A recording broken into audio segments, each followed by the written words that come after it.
controversy or just strong personalities like a Draymond Green speaking to the agendas and the leadership to the Warriors, and I found that interesting. This is Dan Lebertard on his show. They touch on this exact thing. I paired Jimmy Butler against Andrew Wiggins. Now let me pair Draymond Green. I remind you, before I play this Draymond Green sound, this was a quote from Jimmy Butler less than 30 days ago.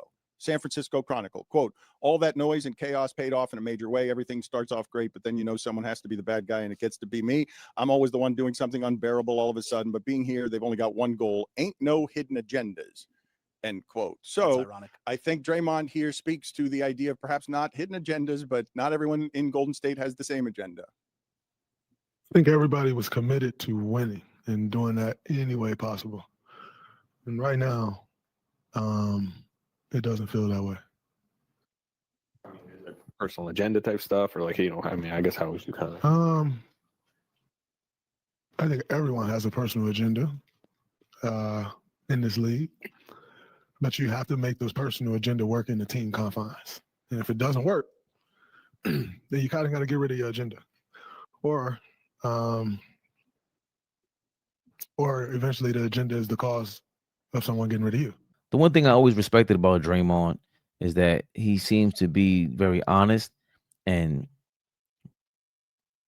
just maybe brutally honest, and he's aggressive on the court, and his play style is just so ugly that people are just turned off by it, and we can't figure out how is this guy staying in the league when he's clotheslining people, when he's performing like real assaults on the court. But besides all that, Draymond seems to be just one of the most honest commentators that we've ever seen in any sport. And, you know, obviously having a podcast for him is natural. And I like that he said this, especially with a Jimmy Butler in there who called out everybody on every team he's ever been on. And it's just weird that we don't see the confrontation between those two.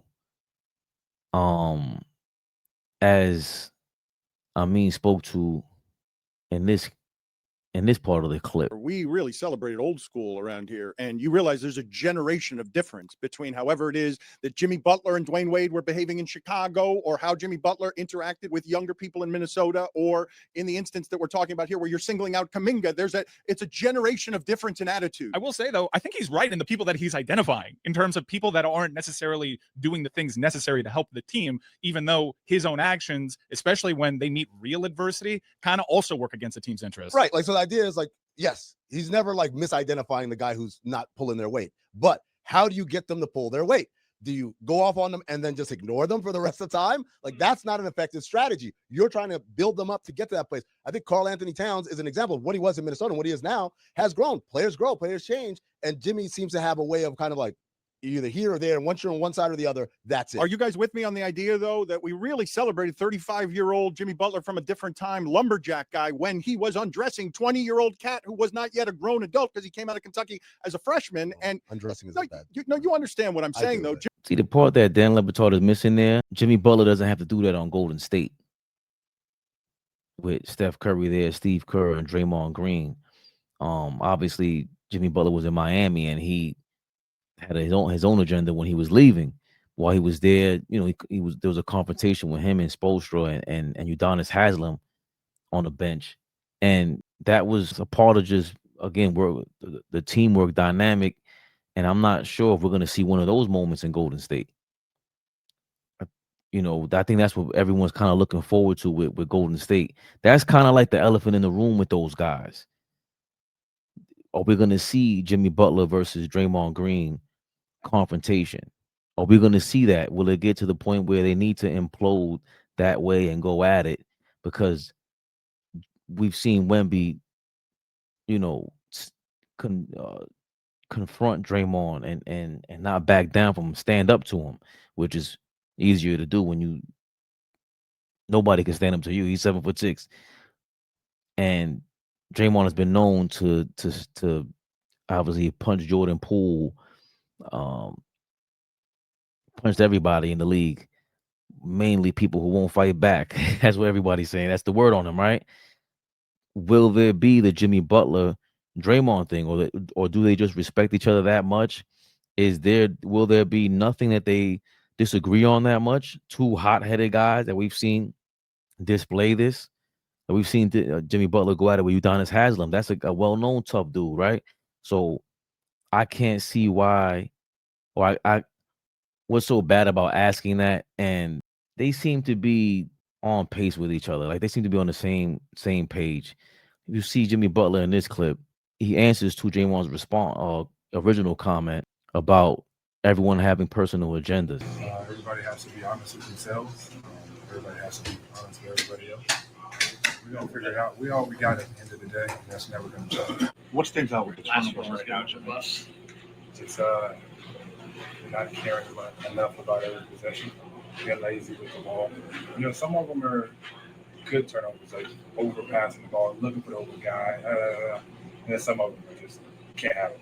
You know, but the people that have the ball a lot, they get a couple turnovers. Steph's gonna get those. Dre gonna get those. Myself, I can't have turnovers.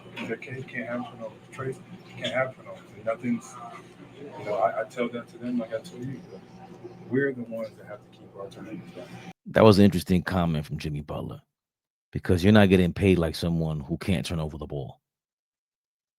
He was paid to be Kevin Durant's replacement, basically. Andrew Wiggins' replacement, the championship season replacement.